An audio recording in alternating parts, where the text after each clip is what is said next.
révélations sur le début sur le début de la guerre, sur le déclenchement de la guerre par Vladimir Poutine. 2 enquêtes donnent un éclairage nouveau, ou en tout cas des informations nouvelles. Ça concerne la façon dont Vladimir Poutine a pris la décision. Visiblement, cette décision, il l'avait prise bien avant, mais il a dû reporter le déclenchement de cette guerre. Et puis ça concerne le rythme que les troupes russes devaient avoir. Et on comprend, encore une fois, que la prise de Kiev n'était qu'une formalité qui devait durer bien moins qu'une journée. On devait s'enfoncer comme dans du beurre. Mais c'est assez stupéfiant, 10 mois après, de réaliser quelles étaient les conditions du déclenchement de cette guerre le 24 février. De quoi s'agit-il? Voici les indispensables avec Quentin Bérichel. Bonsoir Quentin. Bonsoir David, bonsoir à tous. Alors, quelles sont ces révélations? Commençons d'abord par ce qui concerne le report. Vladimir Poutine qui aurait reporté sa décision. Effectivement, cette première information, elle est donnée par Vadim Skibitsky. Le voici, c'est le chef adjoint des renseignements militaires ukrainiens. Il la révèle au journal Bild allemand, le journal allemand. Regardez, l'offensive en Ukraine a été reportée pour la 3e fois à la mi-février, soit une semaine avant l'invasion, le 24 février. Alors pourquoi? Est-ce parce que les troupes de Vladimir Poutine n'étaient pas prêtes?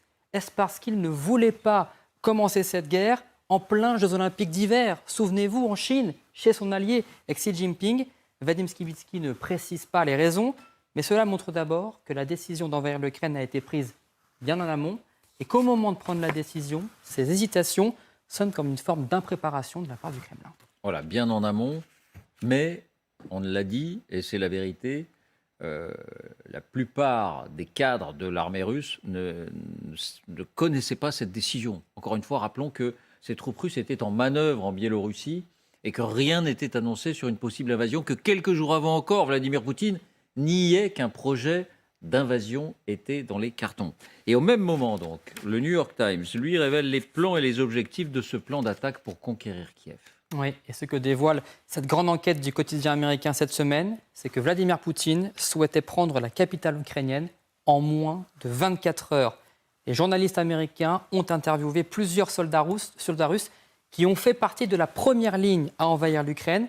Ils ont déserté les rangs de l'armée russe depuis. Et voici ce qu'explique l'un d'eux. Un soldat russe stationné en Biélorussie a déclaré avoir découvert qu'il partait en guerre 1 heure seulement avant que son unité ne commence à marcher. L'ordre était à la fois simple et follement optimiste. Suivez le véhicule devant vous et rejoignez Kiev en 18 heures.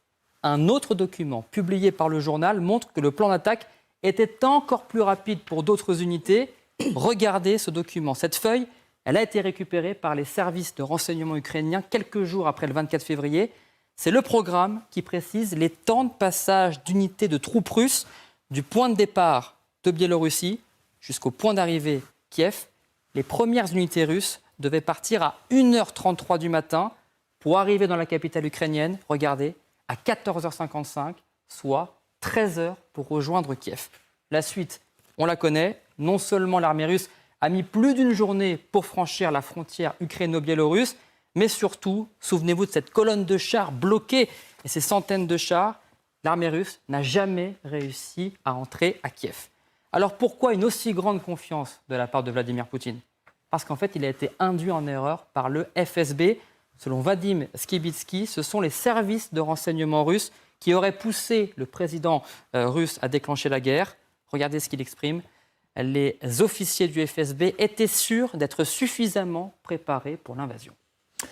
Merci Quentin. On dira un mot sur le FSB tout à l'heure. Mais d'abord, c'est stupéfiant de réaliser à quel point Vladimir Poutine imaginait, et le sommet de l'armée russe imaginait que ce serait un voyage d'agrément. Parce que 13 heures pour rejoindre Kiev, c'est quasiment le temps qu'il faut en train pour aller de Minsk à Kiev. Une pure formalité, 13 heures seulement pour rejoindre Kiev. Oui, François. tout ceci est parfait. S'agissant du rythme des opérations, tout ceci est parfaitement exact. Et le plus extraordinaire, et on a tendance à l'oublier, c'est que ça a failli se passer ainsi.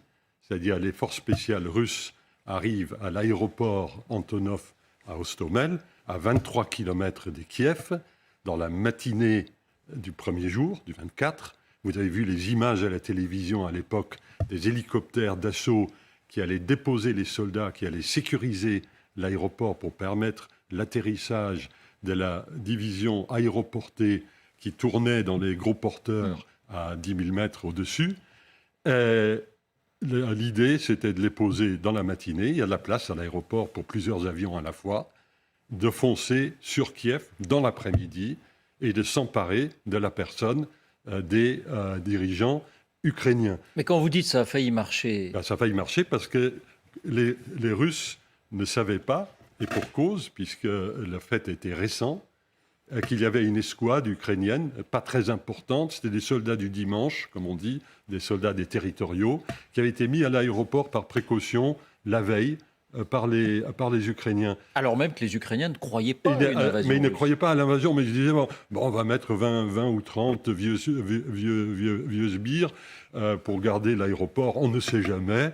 Les types se sont battus comme de beaux diables, ils ont foutu le feu à l'aéroport, pas question de pouvoir le sécuriser, et c'est comme ça que dans les premières 24 heures de la guerre, cette phase-là de la guerre a été perdue par les Russes. Et alors la suite, c'était, au bout de 4 jours, le défilé à Kiev, le défilé à cheval avec tous les trucs pour célébrer la prise de Kiev. Dans les 10 jours, tous les points militairement significatifs devaient avoir été pris et les annexions, avec leur référenda, devaient avoir lieu au mois d'août sur l'ensemble du territoire ukrainien. Donc tout ceci est parfaitement exact. Sur la... 13 heures pour aller de... Ah oui, mais Or, ils ont mis 13 heures, ne serait-ce que pour arriver à la frontière ukrainienne. Non, là, c'est un effort spécial qui arrive en hélicoptère d'assaut. Non, mais moi, j'ai l'impression que ce soldat-là qui témoigne et qui dit on avait 13 heures pour... alors lui, c'est 18 heures. 18 heures. Bah oui, 18 heures pour, au sol, aller à partir du moment, Biélorussie... À partir du moment où vous avez décapité le gouvernement ukrainien, que les ordres ne sont plus donnés, par la route, c'est pas très loin. Et puis les Ukrainiens ont fait sauter les ponts. C'est-à-dire que rapidement, ils ont fait sauter des ponts pour empêcher effectivement l'armée russe de progresser. Oui, mais c'est assez rapidement. Oui, bien sûr, mais pas... D'où ces colonnes qui sont bloquées, là. Ils sont bloquées parce que les ponts devant cette colonne a été détruit. Et ils n'avaient absolument pas prévu ça, évidemment. Donc, il n'y avait absolument pas d'engin du génie qui aurait permis de franchir les rivières. Absolument. Ce qui explique cette colonne qui est bloquée. Mais bon, rétrospectivement, il n'en reste pas moins que ça apparaît complètement sidérant de voir l'écart entre la perception et puis la réalité. C'est pas la première fois. Le 10 décembre 1994, quand Boris Eltsine lance l'armée russe à l'assaut de la Tchétchénie, première guerre de Tchétchénie, le premier ministre d'alors, qui s'appelait Viktor Tchernomyrdine, dit « On va régler le problème avec un bataillon de parachutistes en 48 heures ». Ça a duré 2 ans, ou 2 ans et demi. Donc c'est pas la première fois. Mais souvenez-vous, il y a aussi, au bout de 3 jours, je ne sais pas si c'était le 25 ou le 26 février, un article d'auto-satisfait avait été publié dans un journal russe et qui, en fait, se félicitait de cette victoire. L'article était écrit à l'avance. Oui, il était écrit à l'avance et il a été balancé dans le journal et sur les réseaux sociaux en disant quelle magnifique victoire nous avons remportée, comme prévu, ça a pris 3 jours, etc., avant d'être retiré quelques heures plus tard, mais le mal était fait, c'est incroyable. Tout ça, qu'est-ce que ça prouve en fait? Ça prouve à quel point les Russes, enfin le régime, je parle du régime, le régime russe et l'Ukraine, parce que là on peut parler de tous les Ukrainiens, ont évolué depuis 1991 dans des directions opposées et dans des mondes complètement différents. C'est-à-dire que Vladimir Poutine et les Russes sont restés enfermés dans le monde de la guerre froide et dans l'opposition à l'Occident et dans ses rêves d'empire et d'impérialiste. Et l'Ukraine, elle, a tracé son chemin, a tracé sa voie, les réformes, la démocratie, l'Occident. Et elle s'est éloignée. Et en fait, Vladimir Poutine n'a pas vu en fait ceux qu'il considère, ça énerve les Ukrainiens, comme les frères de la Russie. Il ne les a pas vus changer. Il n'a pas vu que la nation ukrainienne était en train de se constituer, de se renforcer. Et donc, il n'a pas compris. Il a cru qu'il n'y aurait pas de résistance, que les Russes allaient être acclamés en libérateurs. C'est ça qui reste stupéfiant. Ben oui, parce Ce régime vit dans sa citadelle assiégée, dans cette bulle, avec des propagandistes, dans un espèce de délire impérialiste dont il est incapable de sortir. Jean-Dominique. Alors, il y a un vieux dicton militaire qui dit que la première victime de toutes les guerres, c'est le plan d'opération initial, c'est-à-dire ce qu'on a prévu de faire, qu'en général, ça s'écroule dans les premiers jours et qu'après, il faut faire autre chose. Je parle sous le contrôle de Christophe. Voilà. Donc ça, c'est un grand classique que les opérations militaires ne se passent pas comme prévu. Là, quand même, ils l'ont vraiment bien planté, celle-là, parce que ils avaient une opération qui a été rappelée par François, c'était une opération spéciale, réellement. C'est-à-dire, c'est pas un abus de langage. Ils avaient prévu de prendre le contrôle de l'aéroport de Rostomel, qui est un aéroport, c'est un peu le Bourget local pour que les Parisiens se fassent une idée. C'est pas Roissy ou Orly, c'est un peu le Bourget. Et ils n'ont pas réussi à le faire. Ils ont envoyé leurs meilleures unités. Et tout reposait là-dessus, comme disait François. Il y a le grain de sable. Des unités de niveau comparable à celles que Christophe a commandées au COS, des gens vraiment Spetsnaz et tout ce qu'il faut. Et ils se sont plantés. Ils se sont plantés face à des soldats moyens. Voilà. Et donc, ils ont raté leur opération quasiment à la première heure de la guerre. Et ensuite, tout ça. Après, sur effectivement la représentation que les Russes font de l'Ukraine, tout ce qu'Isabelle a dit et les autres ont dit est exact. Mais vous allez voir qu'au Hostomel, le scénario est déjà en train d'être écrit à Hollywood.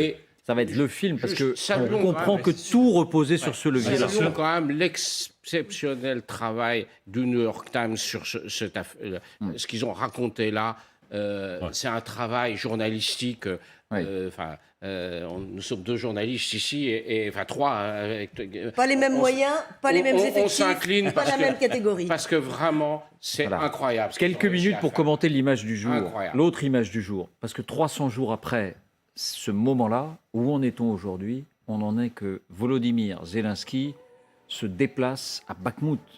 Bakhmout, on vous en parle depuis plusieurs semaines, c'est cet endroit où les forces russes concentrent leurs efforts, où Wagner concentre ses efforts pour offrir un trophée à Vladimir Poutine après les défaites de l'automne à Kherson ou autour de d'Izium. Et à cet endroit-là, non seulement les troupes russes n'arrivent pas à conclure, mais on dit que les troupes ukrainiennes ont repris 500 mètres.